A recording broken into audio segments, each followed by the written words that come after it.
Game week 6 is almost here, and most FPL managers are in a rush.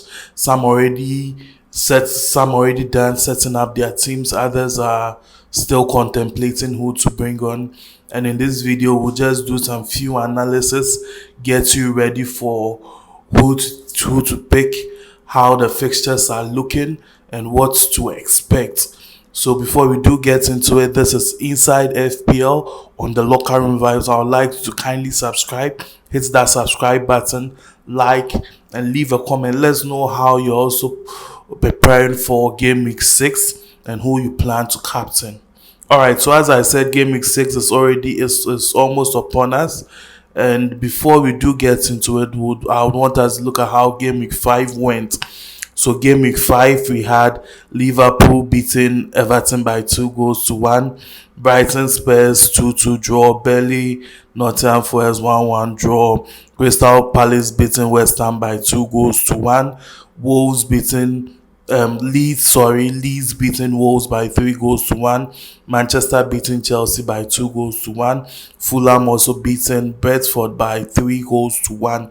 And on Sunday it was all draws. The only match which didn't have any goals was the Bournemouth Newcastle game, but Sunderland, Aston Villa, City, Chelsea, they all ended up 1-1 draw. So heading into Game Week 6, if you were to predict fixtures, we could try to predict fixtures, but that is not what we do here.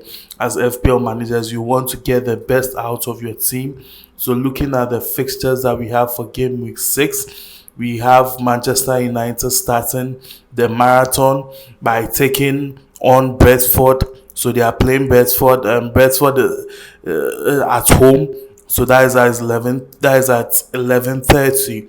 Then we have Chelsea Brighton. That is Chelsea at home. Crystal Palace, Liverpool. We have Leeds, Bournemouth. We have City, Burnley. We have Nottingham Forest, Sunderland. We have Spurs, Wolves. And on Sunday, Aston Villa, Fulham, then Newcastle, Arsenal, and we end it on Monday with Everton taking on West Ham United. So already prior to Game Week 6, we've had some EFL action midweek. We saw Newcastle winning, we had Chelsea winning, we had City winning, we had Spurs winning, we had Arsenal also in the mix winning, and some other teams. All in all, it's been very interesting. The most teams have had fun this midweek. We had other players getting a few minutes. Some players like Saka for Arsenal returning from injury, getting some few minutes here and there. We had other managers also rotating their team. So as I've spoken about that in my previous videos, that mostly when it comes to the cup matches, it's going to be team 2, even though a few team 1 players could start just to keep the minutes, just to keep fit and all that. They want to really conserve energy. So after Game Week 6, for instance, we also have Champions League taking place, where we would have teams like Chelsea playing, we would have Liverpool in the mix, we would have City in the mix as well. We'll have Spurs in the mix. You'd be seeing Newcastle, you'd be seeing Arsenal. And already, I think Nottingham Forest also played in the Europa.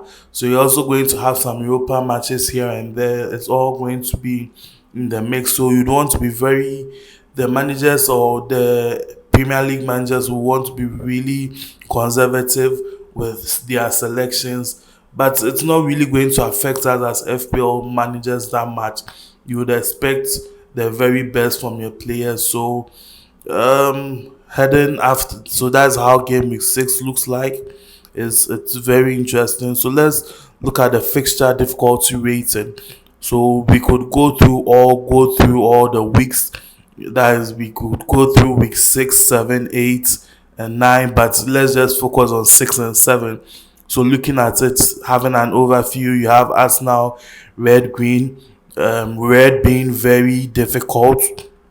That'll be about a 5. Okay, that'll be about a 4.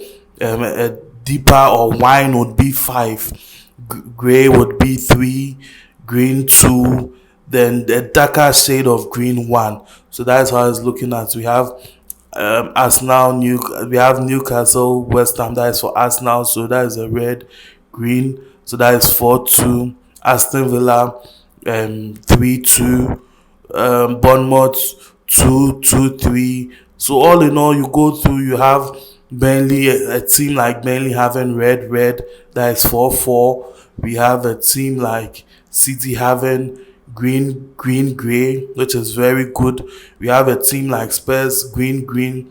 So all in all, you'd want to also consider these things heading into the game week or subsequent game weeks, because you'd want to at least build a team that can take you minimum 2 weeks before you change. That way you wouldn't have to always, because I recently saw a manager who had very good points.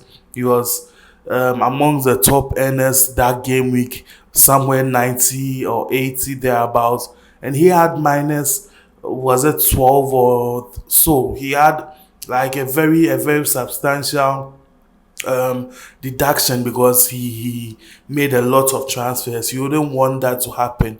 At least a -4 is okay.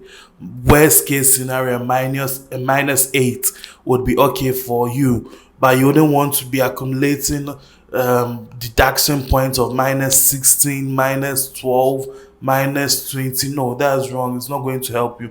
If you are getting 100 points and you have to be deducted 20, that's 80. It really doesn't help, because you have somebody also, you have a different manager hitting somewhere around 80 without any deduction. So you'd want to really set up your team in that fashion. And even with that, you'd want to be very cautious, because now a team like Aston Villa, they have for the next 2 game weeks, they have green, which is 3-2. But now we are very concerned because they are not bringing in, or they are not rewarding FPL managers that much. So the question is, do you go for a team like Aston Villa? You could go for them as differentials. That is, if you want to focus on differentials and be bold, you could go for them. You could have a player in Rogers. You could have a defender in in Cash. You could have a differential in Corsa. At least, if even they are not able to score and they keep a clean sheet, you should be good to go. So you could have differentials there. But to look at attackers and want to bring them in just because they have good fixtures, it could be very tricky for you as a manager. A team like Bournemouth have proven themselves so far over the past 5 game weeks, so you could consider them with their ratings. Brentford have proven to be difficult, but their next 2 games are something that you would want to be very cautious. They take on Manchester United at home and City next. They could struggle for a point with Manchester United, but City, this is a team that are building momentum, and you wouldn't really want to face them now. Then we have Brighton taking on Chelsea, taking on Wolves. It's dicey there. We have Burnley taking on City, taking Aston Villa. So you'd want to look at these things and be very cautious. So Crystal Palace are some way, somehow struggling, or they are still in their mid performance range. They are not really giving the goods now, producing the goods now for managers. So you could be very cautious with them as well. But it wouldn't be bad to have a Mitchell from Crystal Palace, or a Muniz from Crystal Palace, or a Mateta from Crystal Palace, because these guys they would be among the performance once things go their way. So it would be a plus to have them. And some are, Mitchell, for instance, is very low price, which means he would be a good differential, a good player to have to support your budget. Everton have good fixtures heading into the next 2 game weeks, so you could consider them. Leeds have good fixtures, 3-3, which is very good, and these fixtures are at home, so it's a plus. Already they've kept clean sheets at home, so it means at home they are proven to be very difficult teams to play against. So you'd want to have Leeds United players as they take on Bournemouth, Tottenham. Even though they are tricky matches, they could still get something, or they could also go ahead to also score a few goals. So you could have a defender or winger from Leeds United, it's going to be a plus. You should most definitely have players from City. You, as Manchester United, you could have a player in Buebo. You could have a player also in Bruno Fernandes for set pieces. So that is a plus. So it's just, these are things you should be looking at, and all already you would have a few players in mind you can take, and that's how it's going to be. Spurs, you can get Spurs players. Newcastle are struggling with selection and a whole lot, so I'm very cautious when it comes to Newcastle now. Nottingham Forest, you could have a defender, would also have an attacker. So let's see how it goes. I'm still wondering whether Chris Wood is going to be the starter coming into subsequent game week. So we want to be very cautious when it comes to that. Sunderland too as well are proving to be difficult, but you have to be very cautious. West Ham, they take on Everton, take on Arsenal. Very tricky fixtures. So you'd want to be careful, and they are playing all away. It could be very dicey for them. Wolves, okay, are taking on Spurs, Brighton. That too could be tricky for them. So you'd want to be very cautious unless you want to have differentials from players in those teams. So we'll look at something quickly before so who are the best teams and players to get? So as FPL managers, who would you want to look at? And for the, as I said, based on the FDL, that is a fixture difficulty rating. You look at teams like Leeds United, I did mention them. You look at teams like Spurs, Arsenal, Wolves, Chelsea, Everton, Nottingham Forest, West Ham, City, Sunderland.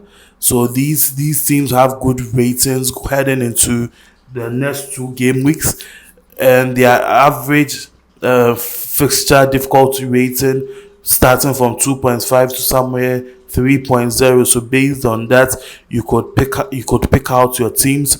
So Leeds United, as I said, their next four fixtures, majority being at home, so it could be very dicey for most teams going there. So you'd also want to consider that and go for at least a Leeds United player. Spurs next fixtures are very good, so you should definitely have Spurs players in the mix. Arsenal as well, you should most definitely have Arsenal players, and the attackers to have. So you would want to look at the players in form now. So if you feel differentials is not your thing, just follow the crowd.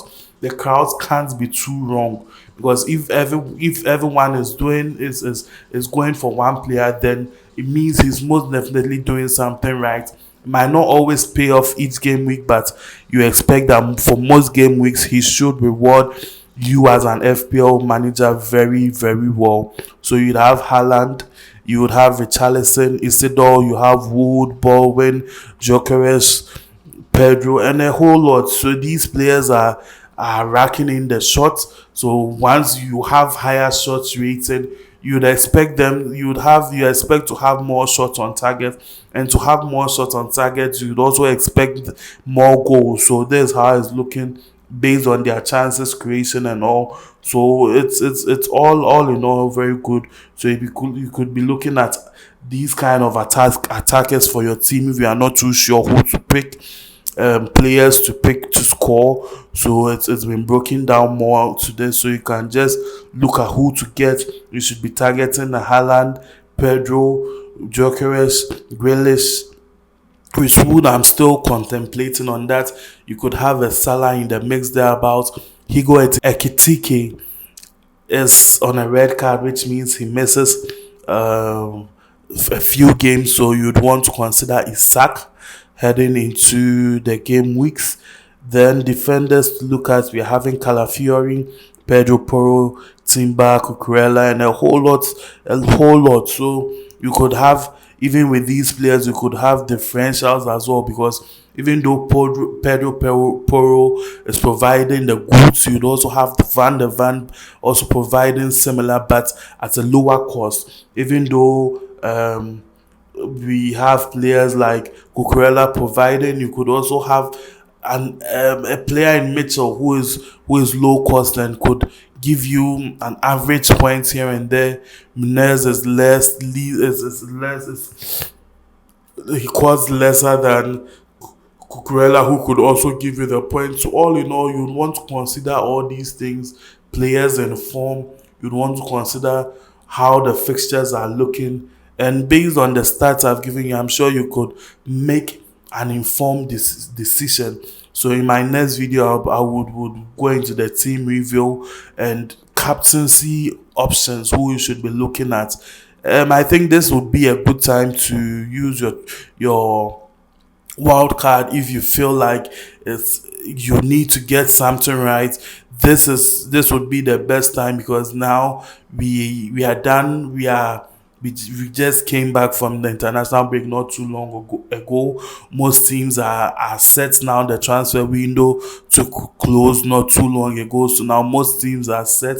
Most players, or some players, are coming back from injuries. Teams and coaches are set or focus on how they want to get into it, because you've already had certain leagues starting, which means they have an idea of how things are looking for them. So with this, you should be good to go. So all in all, you could based on this, get your team down. Let's see how it goes from there. In the subsequent video, we'll talk about the team review, who could replace who you could also have, and how things are looking. Before we do leave, kindly subscribe, like, share, and let's get interactive.